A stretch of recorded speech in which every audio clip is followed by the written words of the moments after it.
Friends, एक नए blog में फिर से आपका स्वागत है। और देखिए, सबसे पहले आपसे एक अपील है कि चैनल सब्सक्राइब नहीं किया होगा तो प्लीज़ चैनल सब्सक्राइब करिएगा, लाइक शेयर कमेंट करिएगा।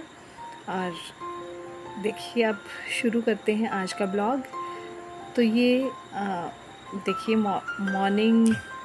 इवनिंग का टाइम है जब मैं वाटरिंग कर रही हूँ। आजकल क्या है, गर्मियों में मैंने चेंज कर दिया होता है टाइम वाटरिंग का। प्लांट्स को जब भी आप भी वाटरिंग करें तो शाम के टाइम ही वाटरिंग समर में करें। और फिर हम पहुंच गए थे किचन में। आज सबकी फरमाइश थी कि हमें इडली खानी है, तो हमने बैटर जो था वो मॉर्निंग ही भिगो दिया था। चावल और दाल, मह की दाल धुली हुई जो होती है वो। तो देखिए, इनो डाल के हमने 2 पैकेट इनो डाले और वो हमने रख दिया अलग से बैटर। और अब कर लेते हैं तैयारी दाल की। तो अरहर की दाल जो है वो हमने धो के डाल दी है कुकर में। और फिर हम जो भी टमाटर, प्याज, लहसुन, मिर्ची वगैरह जो भी डालनी है इसमें ही डाल देंगे और पानी डाल के फिर बॉईल कर लेंगे। और सच मानिए, इतनी टेस्टी ये सांभर जो है ये बना था। और हमारा साथ में इनो हमने डाल दिया है इसमें बैटर में। तो देखिए, बैटर में जब हम जो बनाते हैं ना इसका बैटर, तो जैसे 2 चावल हम डालेंगे, 2 कटोरी चावल डालेंगे तो 1 कटोरी हम इसमें धुले मह की दाल डालेंगे। तो इस तरह से हम ये इसकी रेशो रखते हैं। और फिर ऑफिस से आके ही मैंने ये बैटर जो था वो ग्राइंड कर लिया था, क्योंकि शाम को जो है डिनर के टाइम ये बनना था। तो फिर बैटर को ग्राइंड करना जो था वो ज़रूरी था। तो देखिए, सब कुछ मैंने प्याज, लहसुन, टमाटर सब डाल दिया, ऑयल डाल दिया था, नमक, हल्दी सब डाल दिया था और बॉईल करने के लिए रख दिया था इसको, जो अरहर की दाल है ना। और अब देखिए, साथ में हम ये नारियल जो है इसको रख देते हैं पानी में डाल के। और साथ साथ में सारे काम हो रहे हैं ना। एक साइड दाल बन जाएगी, वहाँ हमारा 5-10 मिनट के लिए हम जो बैटर है वो रख देंगे। और साथ में हमारे ये चटनी की प्रिपरेशन भी मेरी साथ साथ में चल रही है। और देखिए, फिर मैंने सबको ग्रीस कर दिया, ये जो बर्तन थे इडली वाले। और फिर इसमें थोड़ी थोड़ी जो थी वो मूंगफली जो थी वो मैंने डाल दी। और थोड़ा सा अच्छा, जैसे बीच में कुछ हमने डाला होता है तो बहुत अच्छा सा फ्लेवर आता है। मटर हो आपके पास, मटर डाल दीजिए। मेरे पास मटर नहीं थे तो मूंगफली मैंने डाल दी थी। और देखिए, बैटर अच्छा हो गया है, फूल गया है एकदम से। तो इसमें फिर हम वो थोड़ा सा नमक डाल देंगे, गरम मसाला डाल देंगे और कसूरी मेथी। तो मेरी जो है ना वो हर मेरे जो भी मैं रेसिपी बनाती हूँ, कसूरी मेथी तो जानी ही जानी होती है। तो फिर मैंने इसमें कसूरी मेथी भी डाल दी।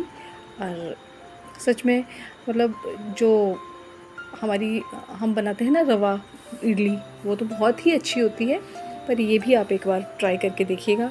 रवा इडली तो इंस्टेंट है, फट से आप दही में डालिए और फट से बन जाती है।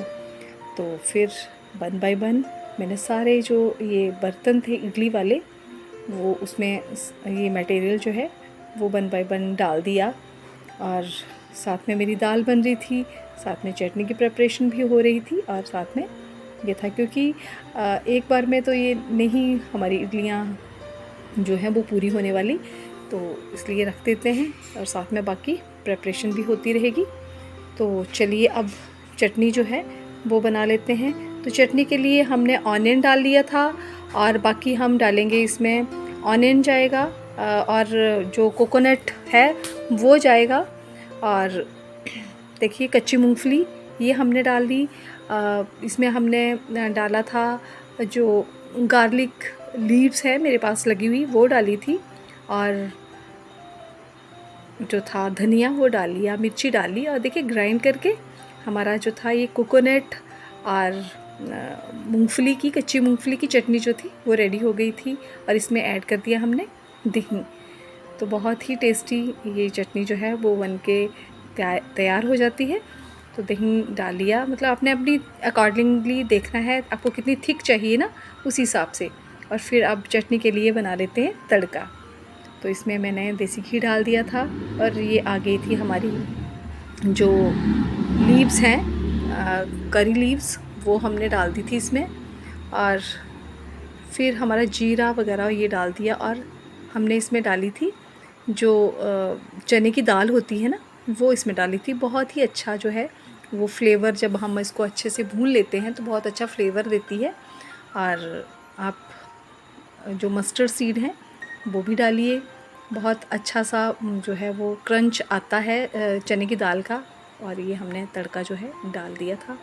ग्रीन चिली या रेड चिली आपने जो भी डालनी है वो डाल दीजिए। और चटनी देखिए हमारी बन के रेडी हो गई है। तो अब हम इडली भी निकाल लेते हैं। हमारी इडली भी बन के तैयार हो गई है, तो इसको हम निकाल लेते हैं। और दाल हमारी बन रही है, तो साथ साथ में सारी प्रेपरेशन जो है वो चली हुई है। और बस हम इडली निकाल लेंगे ना, और फिर हमने जो बैटर जो है वो फिर इन जो बर्तन है इडली वाले उसमें डाल दिया। और देखिए कितनी अच्छी जो है इडली हमारी बन के तैयार हो गई है। और देखिए दाल भी हमारी रेडी है, तो इसका हम जो स्टीम है वो निकाल देंगे, क्योंकि अब हमें जल्दी है। हमारी इडली पक चुकी है, हमारी चटनी बन गई है। तो देखिए हमारी दाल भी रेडी हो गई है। इसको थोड़ा सा ये जो मक्खन निकालने वाली होती है ना, मधानी बोलते हैं हम इसको, तो इससे थोड़ा सा मैंने इसको कर लिया है थोड़ा सा मैश। और फिर चलिए बना लेते हैं इसका तड़का। तो ऑयल डाला, मेथी डाल दी, जीरा डाल दिया साबुत, और मस्टर्ड सीड्स जो हैं वो डाल दिए। और फिर हम ये जो हमारा कड़ी पत्ता और जो गार्लिक लीव्स हैं वो हम डाल देंगे इसमें। बस सब कुछ डालना है, सिर्फ हम जो चने की दाल थी ना वो इसमें नहीं डालेंगे। और फिर हमने डाल दिया इसमें हींग। तो ये सब मतलब प्याज टमाटर हमने कुछ भी तड़के में नहीं डाला है, सिर्फ ये अपने बेसिक से मसाले कड़ी पत्ता और मस्टर्ड सीड डाल के हमारा तड़का जो है हमने तैयार कर लिया है। और बस अब क्योंकि हमने प्याज लहसुन तो सब दाल में पहले ही जब बॉईल किया था तब डाल दिया था। और सच में इतनी यमी ये दाल बनती है ना, आप मतलब जो ये दाल है ऐसे भी आप ट्राई करके देखिएगा, बहुत ही टेस्टी। कोई कुछ करने की ज़रूरत नहीं है, बहुत ही टेस्टी दाल ये तैयार हो जाती है। और कसूरी मेथी फिर मैंने इसमें डाल दी। और मॉर्निंग की ना ये चटनी थी पड़ी हुई, तो फिर इमली की चटनी थी, तो ये भी मैंने इसमें ऐड कर दी, क्योंकि इमली क्यों सेड़नी थी, क्यों भिगोनी थी, तो इसलिए मैंने फिर क्या किया, यही जो लिक्विड था ना इमली का वही हमने ये दाल में यूज़ कर लिया। और हमारी बहुत ही यमी वाली ये जो अरहर की दाल थी और चटनी थी रेडी हो गई थी, और इडली। तो चलिए अब डिनर कर लेते हैं। और जो बैटर बचा था ना मॉर्निंग में, इससे हमने बना लिया था डोसा, और वही चटनी और मिर्ची की चटनी। तो फ्रेंड्स वीडियो अच्छा लगा हो तो लाइक शेयर कमेंट करिए। मिलते हैं नेक्स्ट वीडियो में।